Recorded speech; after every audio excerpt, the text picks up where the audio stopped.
Está começando Loucos por Monet, um documentário sobre um dos maiores gênios da pintura e a obsessão que existe hoje por sua vida e obra. Conheça a história desse pintor rabugento e genial, refinado e autoritário, um homem excêntrico que amava o universo das cores e os sabores da culinária. Décadas depois de sua morte, Monet hoje é quase uma franquia, movimentando milhões de dólares em exposições, livros de receitas, leilões e paisagismo. No programa de hoje, visite a casa do pintor em Giverny e um salão de beleza em Londres, onde você pode pintar o seu cabelo com as cores favoritas deste superstar da pintura. Happy birthday to you. Claude Monet está completando 158 anos de idade.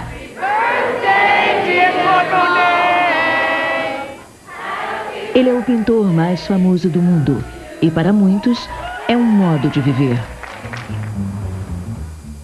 A ideia geral do salão era fazer com que a pessoa se sentisse dentro de um quadro de Monet. Tem flores por todos os lados, cores variadas nas paredes, o cheiro é bom, a aparência é boa, é claro, é vibrante, é acolhedor. É como se a gente estivesse mesmo no quadro. Várias pessoas não aceitam o que eu faço porque nunca se pode ser a coisa real. Elas não entendem que há uma procura pelo que eu faço. Monet está morto e eu estou vivo. Estou dando continuidade à obra dele e isso paga a minha hipoteca. 770 mil dólares por uma boa paisagem de Monet é uma pichincha. Enquanto muita gente preferia uma casa de veraneio ou um carro de luxo, para mim ter 39 anos de idade e ser dono de um grande Monet era o máximo. Pode parecer às vezes que o mundo ficou louco por Monet e dá até para desconfiar da existência de algum tipo de loucura coletiva. A Monet Mania acabou de baixar na Academia Real de Londres, com mais de 500 mil visitantes previstos para a mais recente exposição. Eles sabem o que os aguarda. Tudo aconteceu em Boston, antes do Natal.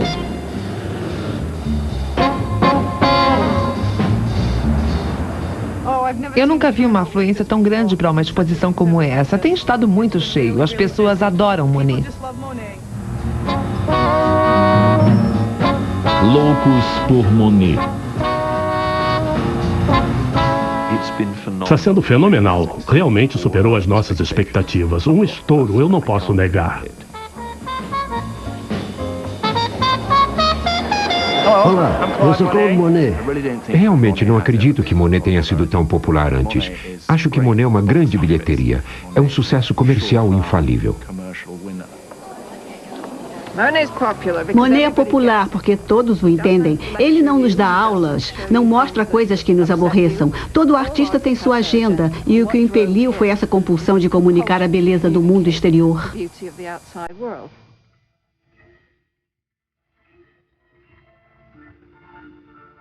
Monet gastou 70 anos e 2.000 telas tentando captar apenas o que ele via. Como um dos principais artistas do período impressionista, ele tirou a arte de dentro do estúdio e a levou para o ar livre.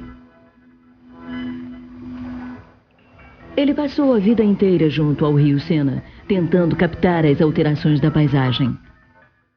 E quando ficou velho e quase cego, retirou-se para o seu próprio quintal ajardinado em Giverny. Aqui, nas últimas décadas de vida, ele voltou a sua atenção quase que exclusivamente para o tanque de lírios, produzindo imagens que agora estão adornando milhões de lares por todo o mundo.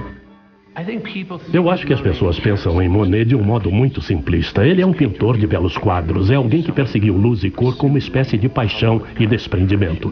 Mas, na verdade, é um artista muito mais complicado, é um homem muito mais complicado do que tradicionalmente se acredita. Depois do intervalo, Monet rompe com a pintura clássica e a forma realista de retratar paisagens, criando técnicas que transformariam em um dos pintores mais caros de todos os tempos. Continue People and Art, voltamos já. Vamos apresentar arte. Voltamos a apresentar Loucos por Monet, aqui em People and Art.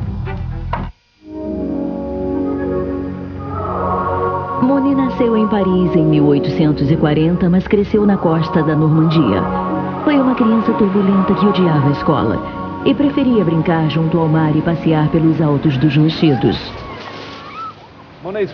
A família de Monet veio para a costa da Normandia quando ele ainda era muito jovem. Por isso, ele passou todos os seus anos de formação nessa luz extraordinária e açoitado por esse tipo de vento. Mas, na verdade, nas primeiras obras que fez como artista, ele não pintou a natureza, e sim caricaturas, retratos humorísticos de personalidades locais.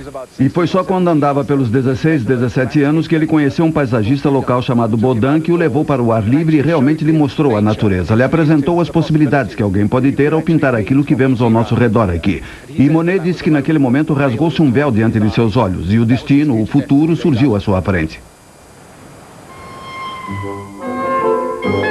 Monet decidiu tornar-se pintor. E em 1854 partiu para estudar em Paris, contrariando os desejos do pai e sem o apoio financeiro dele.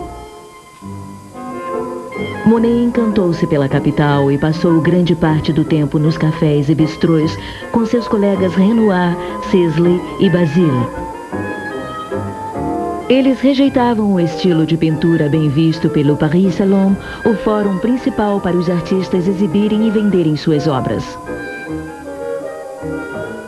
Na década de 1860, o Paris Salon era uma verdadeira confusão. Os quadros mais famosos e carismáticos tinham temas históricos, mitológicos e religiosos pintados num estilo neoclássico muito tradicional.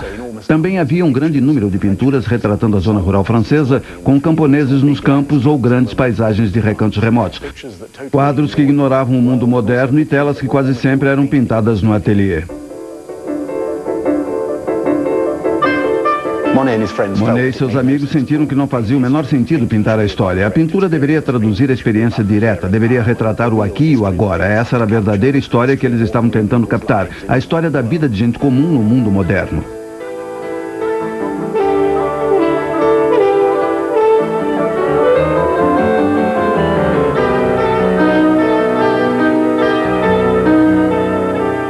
Monet tornou-se fascinado pelo novo mundo do prazer. Num local bastante ousado, ele chegou a pintar mulheres em trajes de banho. Ele começou um relacionamento com a sua modelo Camille, e em 1867 ela deu à luz a seu filho Jean. Embora ela fosse rejeitada pela família de Monet, eles se casaram em 1870 e foram morar num lugar um pouco mais abaixo do rio Sena, no subúrbio de Argenteuil. Argenteuil era um lugar onde a natureza havia sido enxovalhada e estragada, segundo os padrões tradicionais, pelas chaminés das fábricas, pelos trens cruzando a ponte da ferrovia, pelas pessoas que passeavam por ali. Era um lugar que se encontrava em pleno estado de transformação e fluxo, que ia de encontro a todas as convenções da pintura paisagística contemporânea e parecia uma visão muito chocante.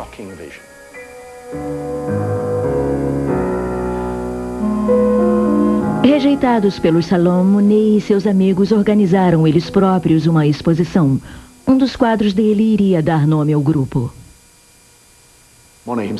O próprio Monet disse que aquilo não podia ser descrito como uma visão. Então ele chamou de impressão e o termo passou a ser usado como denominação negativa pelos críticos. Eles diziam, pendurar uma coisa dessas na parede e dizer que era uma obra de arte terminada parecia um insulto à perícia do pintor.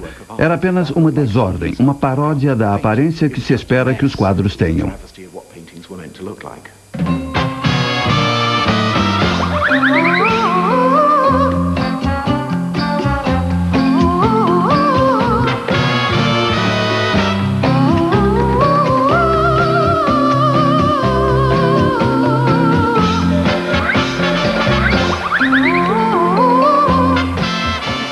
E o que aconteceu? Voltamos para o navio e fomos dormir.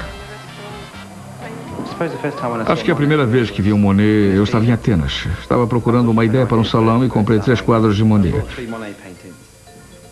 Foram Giverny, Louis Pantz e o Popes. Os 3 quadros, na verdade, foram a base do salão. Nós fizemos o salão ao redor das pinturas.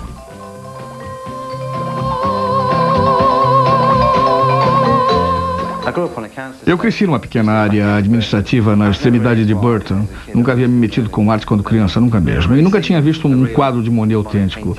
Tudo que tinha visto eram pôsteres, gravuras, calendários, mas seria um sonho ver um ao vivo.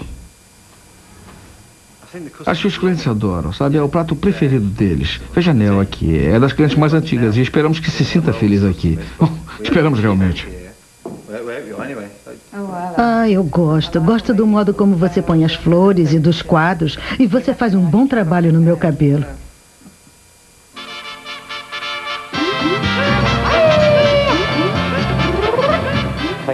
É o melhor cabeleireiro da cidade. Já experimentei outros, mas não tem um toque pessoal que o Jason nos dá.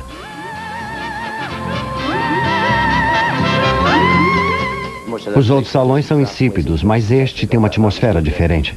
Cabeleireiro Monet?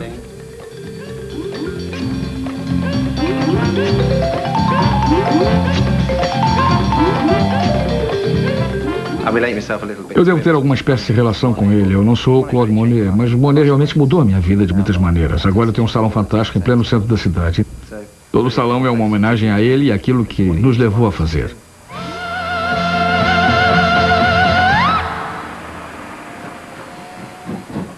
O quadro de Monet sobre a vida industrial não vendiam. E os tempos eram difíceis. A ajuda veio de ricos patrocinadores, Ernest Rochedet e sua esposa Alice. Quando Ernest foi à falência, as duas famílias resolveram juntar seus magros recursos e partilhar uma casa na distante aldeia de Vétheuil. Ele tinha um grande problema. Não estava ganhando dinheiro e deve ter imaginado que pintar uma velha aldeia ribeirinha, um tema bem mais tradicional, iria ajudá-lo a vender melhor. E cada vez mais acho que ele ficou fascinado pelas maneiras de ver, tentando explorar a sua própria visão, seus próprios modos de visualizar e o seu jeito próprio de apenas olhar para o mundo que o rodeava. E nas margens do rio ele parece ter explorado uma gama de experiências visuais, tentando transmitir as texturas naturais da maneira mais estimulante. Mas logo depois de se mudarem para Vétheuil, Camille caiu gravemente doente após o nascimento do segundo filho deles, Michel. Enquanto a esposa agonizava diante dele, Monet a pintava.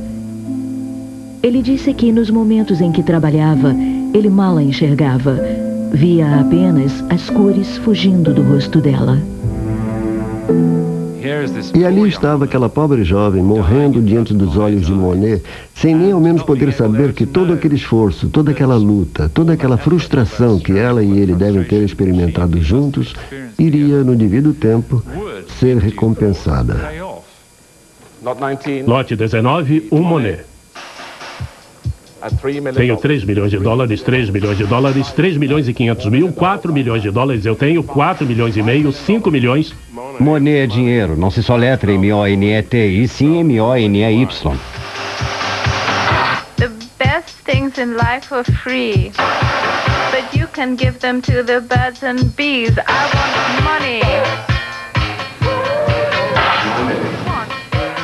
No verão passado, um quadro de uma ponte japonesa foi vendido por um preço recorde. Lote número 6, um Monet.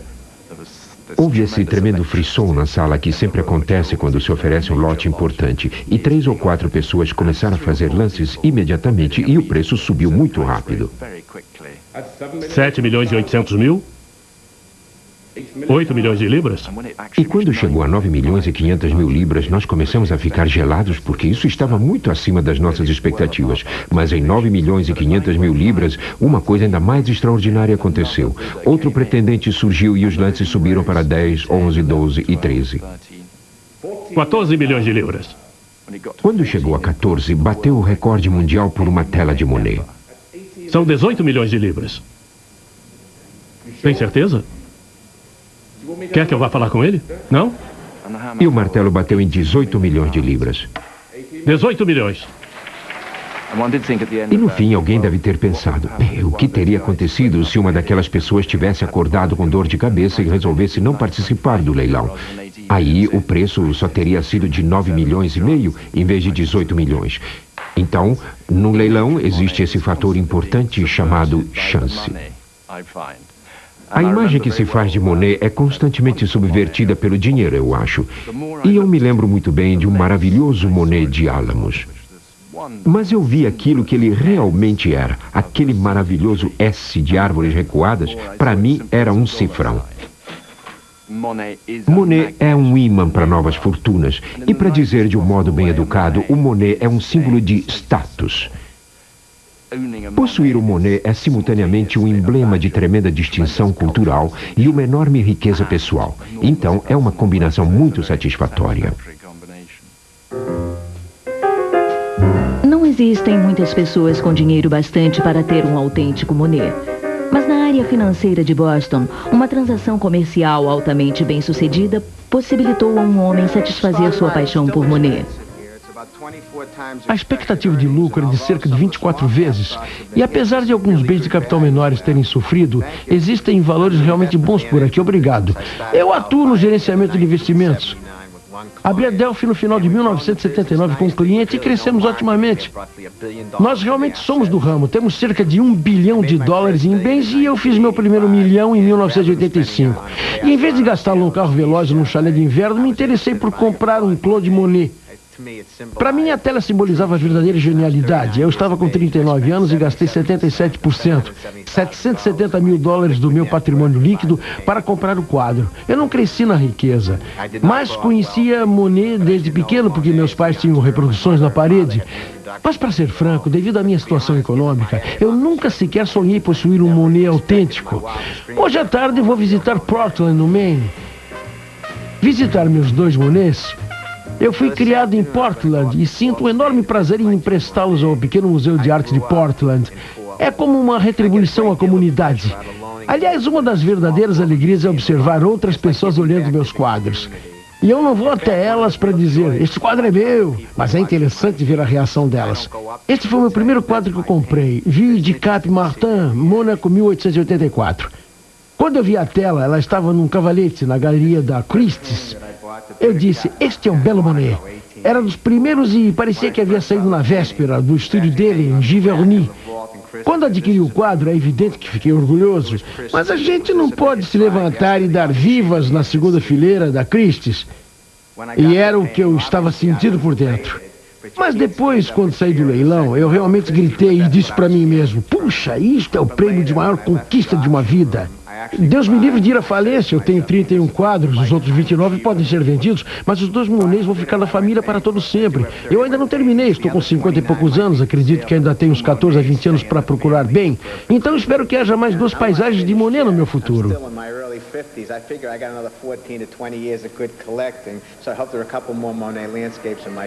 Espero que sim, Scott. Não tem erro. Eu posso pensar em outras coisas que, se você comprasse, teria a chance de errar. Scott e eu nem sempre concordamos com tudo que ele compra. Geralmente sim, mas nem sempre. Mas normalmente concordamos em Claude Monet. Sempre.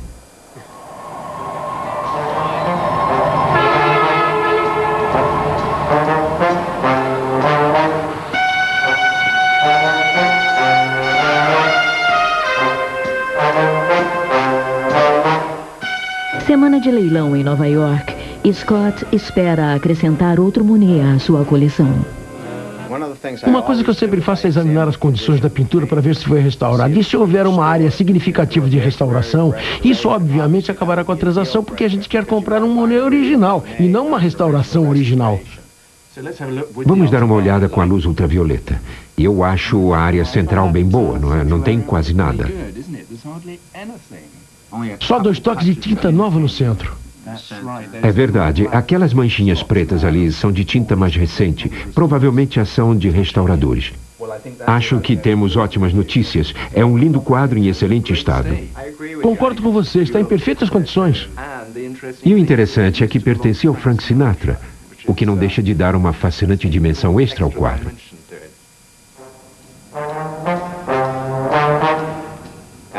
Eu sempre fico nervoso antes de qualquer grande leilão, porque não é todo dia que a gente se dispõe a gastar uns $2 milhões. E eu espero conseguir. Adorei o quadro. Vou ser um licitante agressivo, como sempre, mas nunca se sabe o que naquela noite vai acontecer no salão de vendas. Lote 54, um Monet. $1.200.000 por este, $1.200.000, $1.300.000, $1.400.000, $1.500.000, $1.600.000, $1.700.000, $1.800.000, $1.800.000 na mesa, $1.800.000. Não? Alguém dá $1.800.000?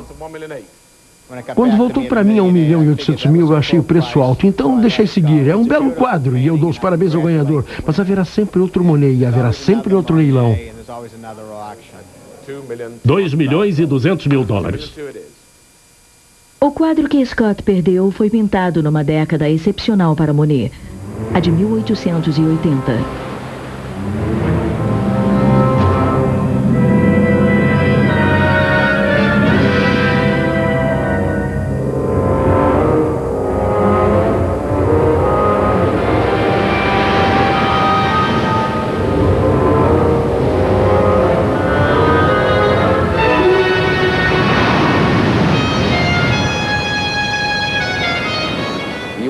Ele saiu pela França pintando uma quantidade enorme de paisagens de diferentes tipos e tentando pintar os extremos do tempo.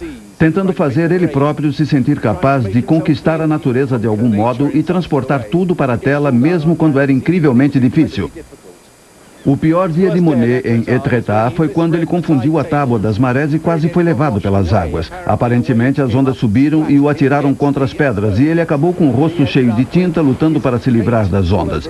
E ele disse que teve muita sorte por não ter sido tragado e morrido afogado.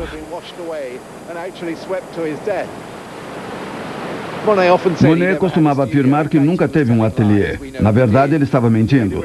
Nós sabemos que teve, mas marcou um tento levando jornalistas para vê-lo pintar ao ar livre em condições muito extremas. Monet queria se transformar num mito, no grande artista que estava o mais próximo possível da natureza que ele pintava. Monet era um grande marqueteiro e era o seu próprio relações públicas, não há dúvida. Eu acho que ele é ao mesmo tempo sensato quanto ao mercado e muito cauteloso para ser capaz de construir um tipo de visão de si mesmo que ele queria projetar. Sabia que o público queria uma determinada espécie de mitologia e ele a forneceu lindamente.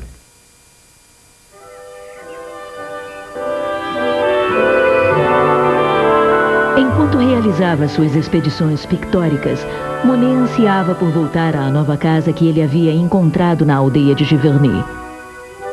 Monet descobriu Giverny em 1883. Veio para cá com Alice Rochedet, que havia sido abandonada pelo marido. As duas famílias se estabeleceram numa fazenda produtora de cidra, bem no coração da aldeia. Com suas obras começando a vender, ele podia se dar ao luxo de satisfazer sua outra grande paixão, a jardinagem.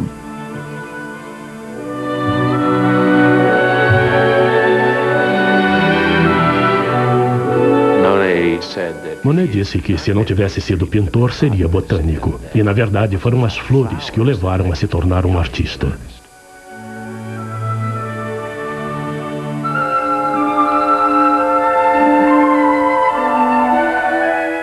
Estas flores, que parecem salpicos de tinta sobre a sua própria paleta.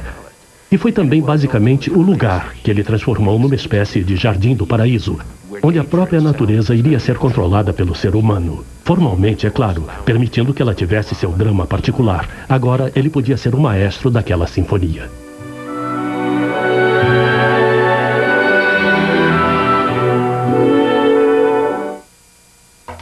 Depois do intervalo, Monet cria o seu modelo vivo, um jardim exuberante, feito no estilo japonês, onde a natureza estaria sob seu controle. Conheça também os prazeres da culinária do mestre do impressionismo. Continue em People and Arts. Apresentar arte. Voltamos a apresentar Loucos por Monet, aqui em People and Arts. Monet foi muito influenciado por uma viagem que fez à Holanda uns 5 anos antes de construir este jardim. Lá ele pôde ver as tulipas em plena florescência, cobrindo a paisagem de inúmeras fileiras de cores variadas. E eu acredito que ao voltar ele quis recriar aquele efeito. Ele dispôs tudo ao longo de linhas de rígidos padrões geométricos, com um extenso corredor que se iniciava no meio da casa dele. E de cada lado os canteiros exibiam as suas cores vivas e claras, em evidentes formas retilíneas, cheios de flores que iriam vicejar no correr da estação, de tal forma que as próprias cores, o quente contra o frio, iriam de fato criar uma espécie de intensidade visual para o jardim, semelhante à intensidade que ele tentava alcançar em seus quadros.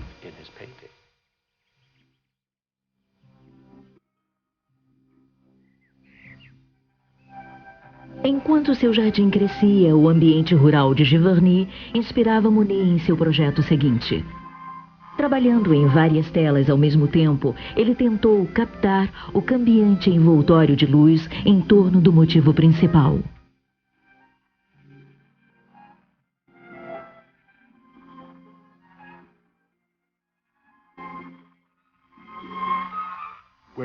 Estamos exatamente no local onde Monet pintou sua série Álamos, uma das mais famosas. Um dia ele veio para cá e viu que as árvores estavam marcadas para serem derrubadas.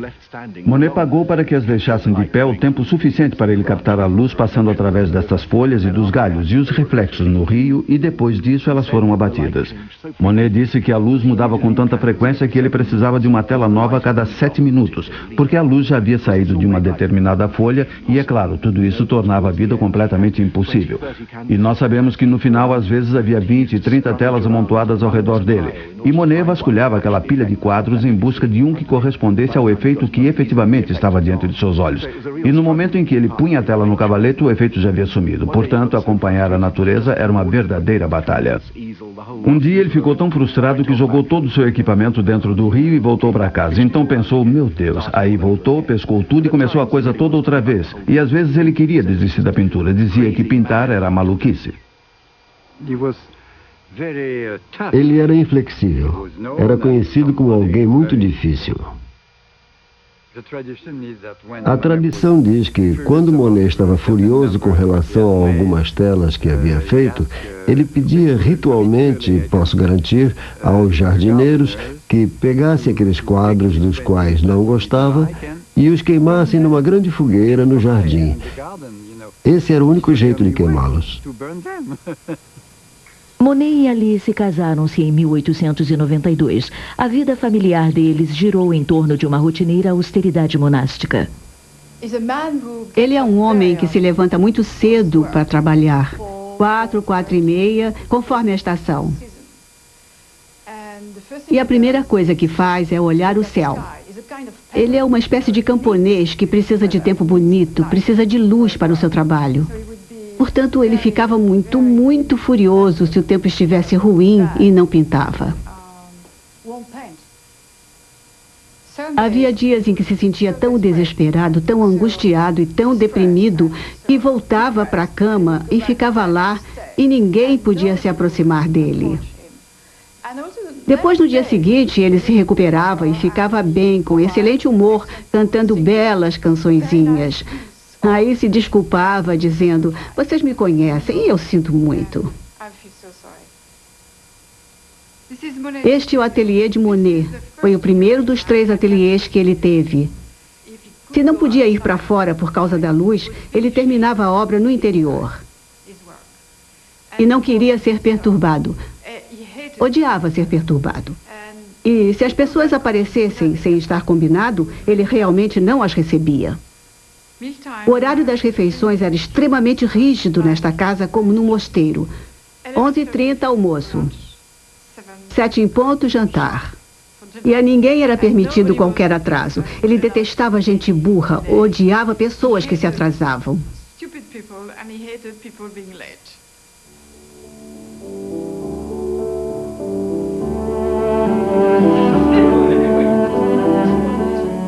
Comida, bebida, boa companhia e hospitalidade eram fundamentais para Monet. E ele adorava ter amigos para jantar, que saboreavam uma refeição impecável servida por uma legião de criados e preparada por outra legião de cozinheiros. A comida era tão importante para Monet quanto os seus jardins, e ele dedicava à cozinha a mesma atenção com que cuidava dos jardins. Monet acumulou seu próprio livro de receitas culinárias, graças às viagens que fez. E ele adorava contrastes de sabor. Como primeiro prato, talvez frutos do mar, da costa da Normandia, de onde ele viera. Mas com tempero do Mediterrâneo, como açafrão. E para segundo prato, pato. Mas pato com figos. E ele tinha até receitas de pudim de Yorkshire que conseguiu obter no Hotel Savoy. Era fascinado por variedades e extremos do paladar, como era pelas variedades e extremos da experiência visual, tudo apresentado de um jeito que dava continuidade a essa imagem de alguém que vivia dentro dos mais altos padrões no tocante a todos os prazeres da vida.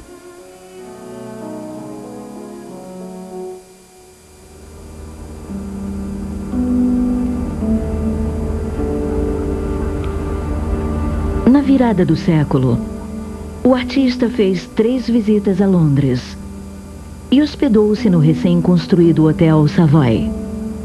Inspirado por Turner e Whistler, Monet perseguiu uma ambição: pintar os efeitos do nevoeiro sobre o Tâmisa.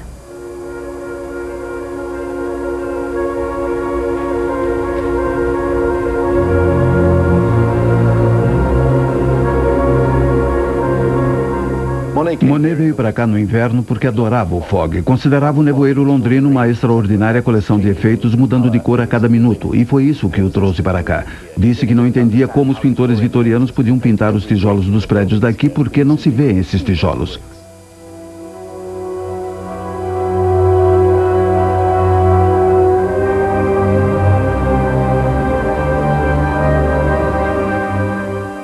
Os quadros são todos sobre nevoeiro colorido. Há uma longa sequência de variações de cor. Algumas vezes as formas são quase invisíveis, em outras existe uma nítida luz solar vinda através do nevoeiro. Há ocasiões em que tudo é disperso e difuso, numa espécie de harmonia colorida espalhada sobre a superfície da tela. Mas todas são improvisações baseadas no efeito do fog.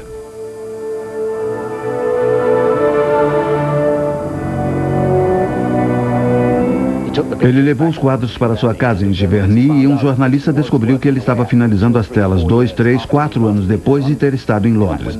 Quando finalmente os quadros foram exibidos, traziam datas como 1903, 4 e 5, anos em que Monet não esteve lá, e ele teve que produzir uma negativa dizendo que ninguém tinha nada com isso e não ia pôr em letra de forma o quanto daquilo havia sido feito em ateliê. Quando voltou de Londres, Monet não mais sentiu necessidade de buscar novos temas longe de casa. Em seu próprio jardim de quintal, um projeto estava tomando forma. Um projeto que iria absorvê-lo nos últimos 26 anos da sua vida.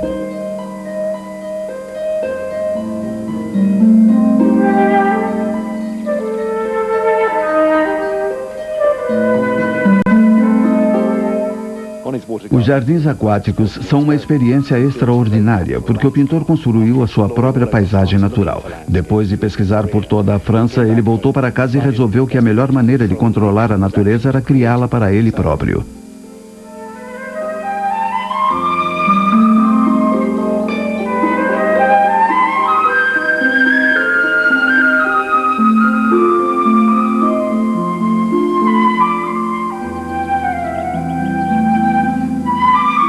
Foi graças a um horticultor chamado Joseph Borré Latour Marliac que Monet descobriu o lírio d'água.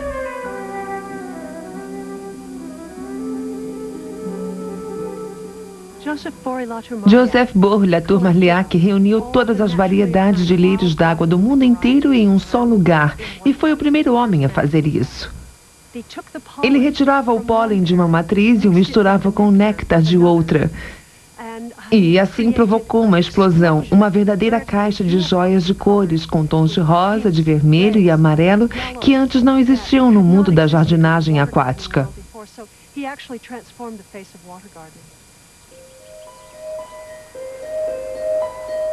Os lírios d'água podem ser uns diabinhos manhosos, porque exigem condições exatas para apresentar o melhor desempenho.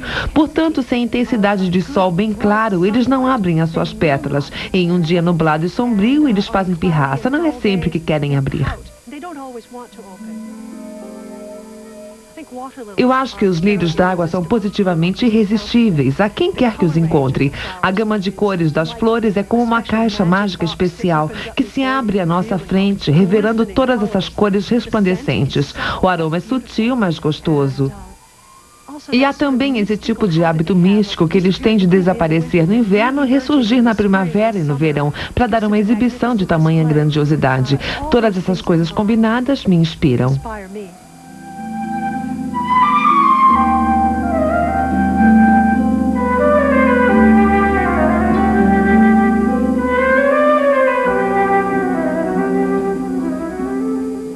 Os primeiros quadros do jardim são apenas vistas do local, com a ponte no meio e flores, folhagens e árvores ao redor.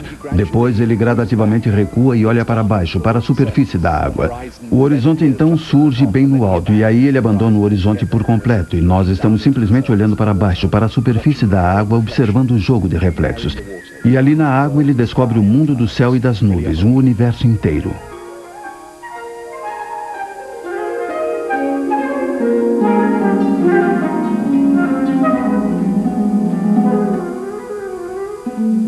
De certo modo, nós estamos fechados nesse jardinzinho que de várias maneiras é muito íntimo, mas aí a gente olha para o espelho d'água e tudo se abre para esse espaço imenso, quase cósmico.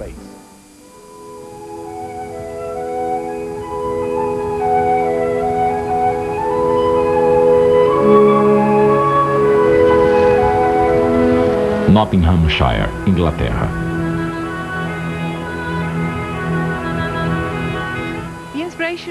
A inspiração para esta paisagem como um todo realmente veio do exemplo de Monet. Monet criou um belo jardim para pintar. Nele desfrutou essas maravilhosas paisagens. E nós aqui queríamos muito criar o máximo de elementos da obra de Monet, de seus quadros e as coisas que o inspiraram. Este é exatamente o ponto central do nosso projeto aqui em Patchins. A nossa própria, a ponte de Monet, só nossa. Nós pegamos as fotos originais de Monet de pé sobre a sua ponte, pedimos ao engenheiro para fazer alguns desenhos, contratamos uma firma de marcenaria de Newstead Abbey para construir a ponte, alugamos um guindaste para assentá-la no lugar e aqui está ela para as pessoas poderem desfrutar e pintar, tal como era feita há cerca de um século. Estamos tendo um probleminha com a aclimatação dos lírios d'água nesta área porque o clima é muito diferente do de Giverny. É um lugar bastante exposto e assim o vento fustiga os lírios. Mas eles estão começando a pegar direitinho, portanto ainda não estamos no paraíso, mas falta pouco.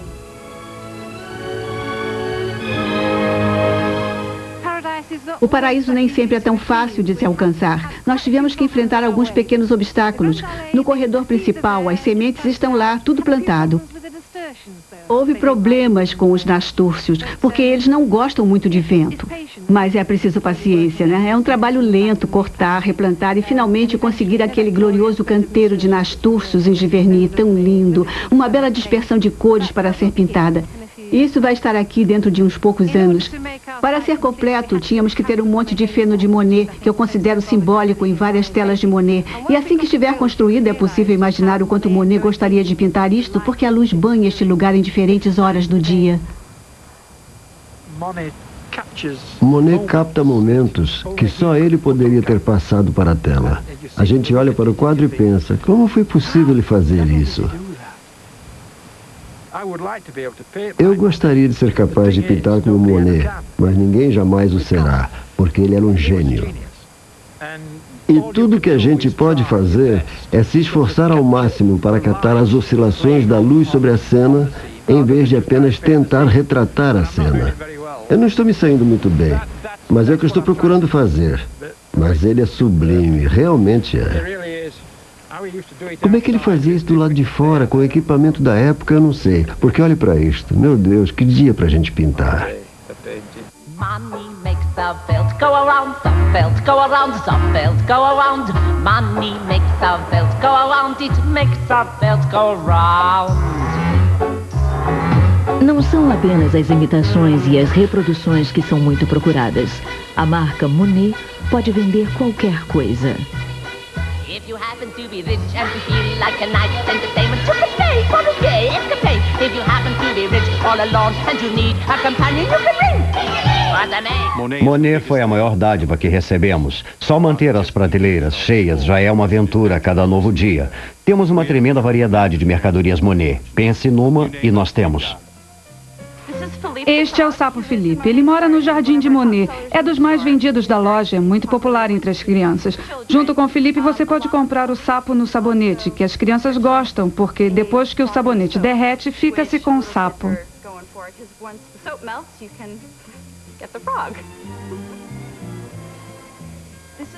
Esta é a paleta de Monet de chocolate. É um artigo muito procurado dentre os doces que oferecemos. Junto com isso, também vendemos o quadro de Monet da ponte japonesa, pintado com açúcar de confeiteiro sobre um tablete de chocolate.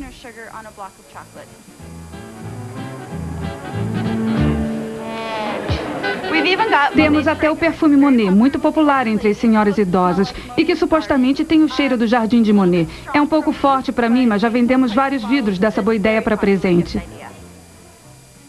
Algumas pessoas acham que Monet daria voltas na cova se soubesse o que aconteceu aqui. Eu acho que não. Acredito que Monet ficaria bastante satisfeito com o fato de sua obra ter sido estendida aos produtos maravilhosos que temos na loja. E aposto que ele levaria um sapo Felipe, que nasceu no Jardim de Monet e é um dos artigos mais vendidos.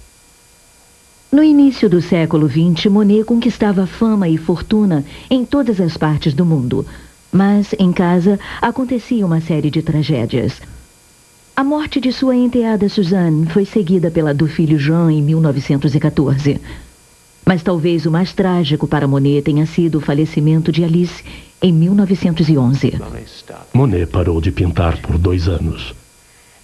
E então, quando as flores começaram a vicejar em seu jardim de Giverny na primavera de 1914, ele partiu para a realização do maior projeto de sua carreira, tentando concretizar a ideia da criação de pinturas que iriam cercar as paredes de quartos, a fim de mergulhar os observadores nas belezas e glórias do jardim dele. E essas pinturas realmente surgiram da tragédia.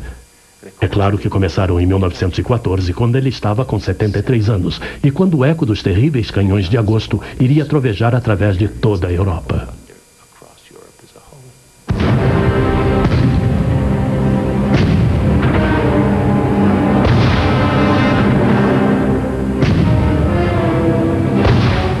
Os tiros podiam ser ouvidos em Giverny a pouca distância da frente de combate. E os soldados que iam ou voltavam das trincheiras atravessavam a aldeia. Teimoso como sempre, Monet se recusou a abandonar a casa, dizendo que preferia morrer diante dos seus quadros. Com o mundo à sua volta em total alvoroço, ele se retirou para o seu ateliê.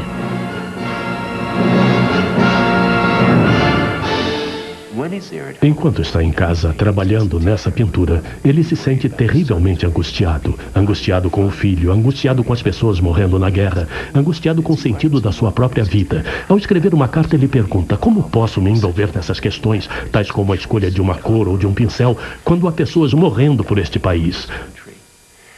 E assim, quando olhamos para esses lírios d'água pintados, temos que compreender que eles estão impregnados dos terrores e traumas daquele momento.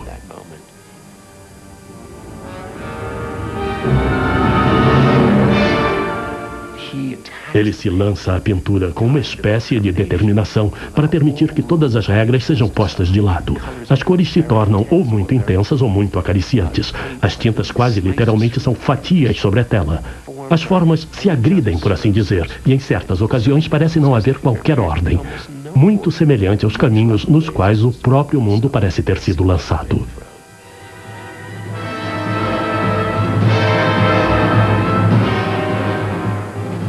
Quando a vitória foi alcançada, a compaixão de Monet pelo sofrimento de seus compatriotas levou-o a escrever ao velho amigo, o primeiro-ministro Georges Clemenceau, oferecendo seus grandes painéis de lírios d'água como um presente à França. Mas o artista várias vezes se viu tentado a abandonar todo o projeto. Sentia-se atormentado por algo que ele temia mais do que a morte, a perda da visão.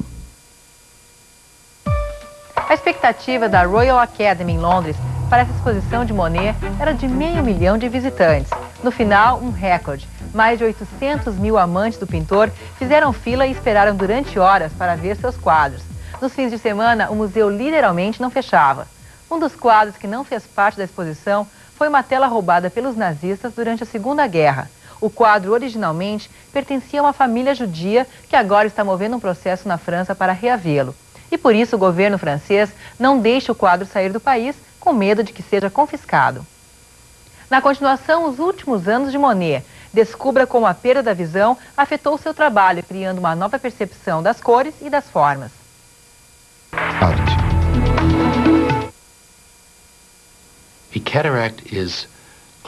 Catarata é a nebulosidade ou a opacidade da lente do interior do olho. É como olhar através de uma janela de vidro fosco ou uma porta de box de chuveiro embaçada. Não dá para enxergar bem e é difícil trabalhar. Um outro problema envolvendo catarata que pode ter sido de grande importância para Monet é que, à medida que a lente vai ficando mais nebulosa e mais densa, também vai ficando mais amarela. É como olhar através de um filtro amarelo. Parece ter uma cor diferente. Monet se queixava de que sua visão estava ficando mais borrada. Mas o que eu acho que mais o preocupava é que a visão dele estava se tornando menos clara para as cores. Ele sentia que não podia mais reconhecer as cores na paleta e mandava os assistentes distribuírem as tintas na paleta numa ordem específica para ele saber onde estava cada cor. Isto teve um efeito real sobre seus quadros. Várias obras mostram uma grande perda de detalhes, ficaram bastante abstratas e exibem cores muito brilhantes, tendendo a ser predominantemente laranja, marrom e vermelho, ou com predominância de azul esverdeado. Ele ficou muito perturbado pela mudança do sentido de cor em alguns de seus quadros e destruiu muitas telas.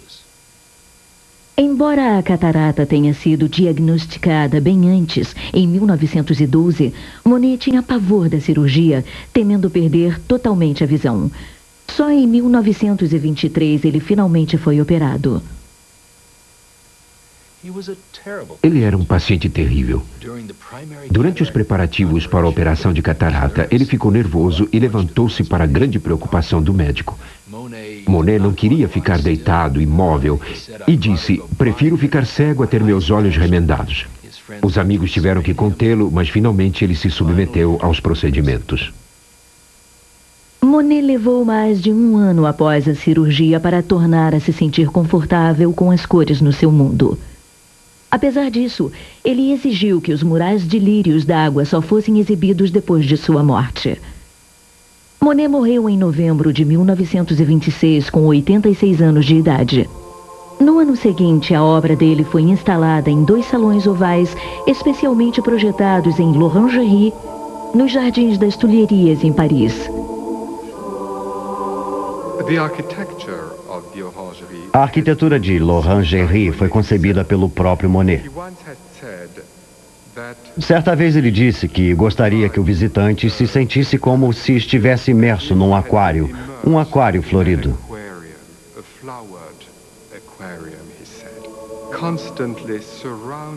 Cercado de pinturas de um modo contínuo, era preciso que a pessoa mergulhasse em alguma coisa fluida e sem limites.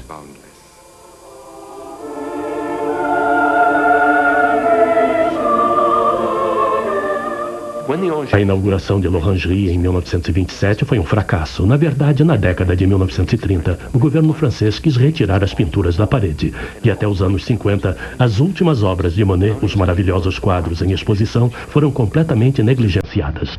Estavam fora de sintonia com a tendência da época. Ao doá-las a um museu permanente, ele as legou ao público do futuro. Com um aguçado senso de utopia, ele percebeu que o público do porvir iria entendê-las, iria apreciá-las, iria adorá-las.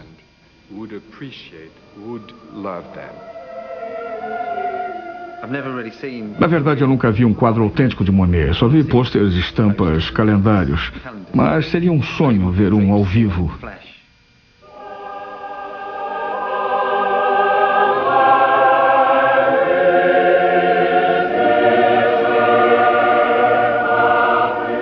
Quando eu entrei no salão foi como, puxa, a minha adrenalina subiu. Minha cabeça foi para um lado, meu corpo para o outro. Acho que uma reprodução não pode jamais provocar o que isso me fez sentir, porque uma reprodução não me causa emoções. E isso causou.